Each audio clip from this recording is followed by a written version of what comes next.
এই ৩ তালা কেকটাতে আমি অনেক বড় একটা ভুল করে ফেলেছি। বলতে গেলে অনেক বড় একটা সুযোগ মিস করে ফেলেছি। আসসালামু আলাইকুম এভরিওয়ান। তো আজকে আপনাদের সাথে আমি এই ৩ তালা কেকের ফুল ডেকোরেশনটা শেয়ার করব। আর আমি কি সুযোগ মিস করলাম সেটাও ডিটেইলস বলছি। আসলে এই কেকটা অর্ডার করেছিল ভাইয়া যেদিন মানে কেক লাগবে তার আগের দিন রাতে। আর যেদিনের এই কেকটা ছিল ওইদিন আমার অনেক প্রিয়। তো ভাইয়ার রিকোয়ারমেন্ট একটাই ছিল যে ৩ তালা কেক হবে। আর ভাইয়া বলেছিল যে ভাইয়ার বোনের গায়ে হলুদ। তো বাজেট নিয়ে কোনো প্রবলেম নেই। আর ভাইয়ার কোনো ডিজাইনের রিকোয়ারমেন্টও নেই। সম্পূর্ণটা আমার উপর ছেড়ে দিয়েছিল যে আমার যেইভাবে ভালো লাগে, আমার যা করতে ইচ্ছা করে আমি সেইভাবে করে যেন সুন্দর একটা কেক ভাইয়াকে দেই। শুধুমাত্র আমাকে ডিজাইনও দিতে বলে নাই যে কোন ডিজাইনটা করবেন আমাকে দেন, এরকম কিছু ভাইয়া বলে নাই। ভাইয়া বলছে আপনি যেইভাবে করতে চান সেভাবে করেন, আমার বোনের হলুদ, আমাকে শুধুমাত্র আপনি প্রাইসটা বলে দেন। তো যেটা বলেছিলাম যে আমার পরের দিন অনেক কাজ ছিল। তো চাইলে কিন্তু এটার মধ্যে আমি আমার অনেক অ্যাডভান্স কাজ করতে পারতাম। আমি অনেক সুন্দর সুন্দর ফন্ডেন্টের কাজ করতে পারতাম, কিন্তু ওই যে সময়ের অভাবে। আর যেহেতু ভাইয়া অর্ডারটাও করেছিল মানে রাতে, আগের দিন রাতে, আমার কাছে ওরকম সময় ছিল না। পরের দিন আমার প্রি অর্ডার ছিল। তাই আমি আসলে তেমন অ্যাডভান্স কোনো মানে ফন্ডেন্টের কাজই এটার মধ্যে করিনি। আমি খুঁজে খুঁজে যতটা সিম্পল পারা যায় সেই সিম্পল ডিজাইন করেছি। এটার মধ্যে আমার কোনো ফন্ডেন্টের কাজ ছিল না, শুধুমাত্র আর্টিফিশিয়াল ফ্লাওয়ারের কাজ। আমি এটা অনেক খুঁজে বের করেছি, কারণ আমার ওই দিন সময় ছিল না যে আমি ফন্ডেন্টের কাজ করব। কিন্তু এটা কিন্তু আমার কাছে অনেক বড় একটা সুযোগ ছিল, কারণ ভাইয়ের যেহেতু বাজেটের কোনো প্রবলেম ছিল না, ডিজাইনেরও কোনো রিকোয়ারমেন্ট ছিল না, সম্পূর্ণ আমার উপর ছেড়ে দিয়েছিল। আমি চাইলে অনেক অ্যাডভান্স কাজ করতে পারতাম।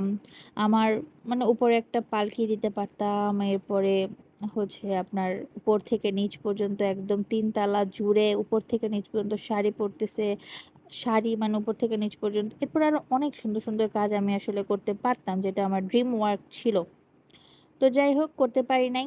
এক হচ্ছে ভাইয়া যখন অর্ডার করেছে তখন সময় ছিল না, আরও এর পরের দিন প্রি অর্ডার ছিল। তা আমি আসলে ঝামেলা নিতে চাচ্ছিলাম না, কারণ আমি যদি এটাতে বেশি সময় দিই আমার অন্যান্য কাজগুলো করতে অসুবিধা হয়ে যাবে।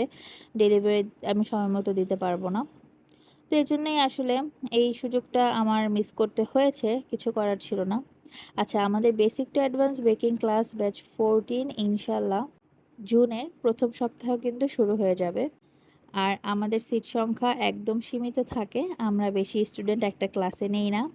আর আমাদের এই বেসিক টু অ্যাডভান্স বেকিং ক্লাসে আপনারা টুটার cake, tall cake, doll cake, এরপর বিভিন্ন ফ্লেভারের cake, cream filling, cream cheese তৈরি করা, জার কেক, টাপ কেক, কেকসিকলস, মানে একটা বিজনেস করার জন্য আপনার যত যা প্রয়োজন, যত যা শেখা প্রয়োজন, সে সব কিছুই থাকবে আমাদের এই ক্লাসে। ক্লাস সম্পর্কে আরও ডিটেলস যদি জানতে চান আমাদের পেজে মেসেজ দিবেন। আমাদের কিন্তু রেজিস্ট্রেশন শুরু হয়ে গিয়েছে, আর সিট সংখ্যা যেহেতু সীমিত তাড়াতাড়ি কিন্তু বুক হয়ে যায়। তো যারা যারা করতে চান তাড়াতাড়ি ইনবক্স করে আপনাদের সিটটা কনফার্ম করে ফেলবেন। যারা অ্যাকচুয়ালি বাসায় বসে বিজনেস করতে চান এবং উদ্যোক্তা হতে চান তাদের জন্যই কিন্তু এই ক্লাসটা। এই একটা ক্লাস করলে আপনার বিজনেসের A to Z আইডিয়া পেয়ে যাবেন। এই ক্লাসে কিন্তু প্রাইস মানে কিভাবে প্রাইস সেট করবেন বা প্রাইস লিস্ট সেটাও বলে দেওয়া হবে আপনাদের। তো যারা বিজনেস করতে চাচ্ছেন তারা এই ক্লাসটি করতে পারবেন। এখানে ক্লাসের বিজনেসের A to Z ডিটেলস থাকবে। তো আমাদের এই কেকটিও করা কিন্তু শেষ প্রায়।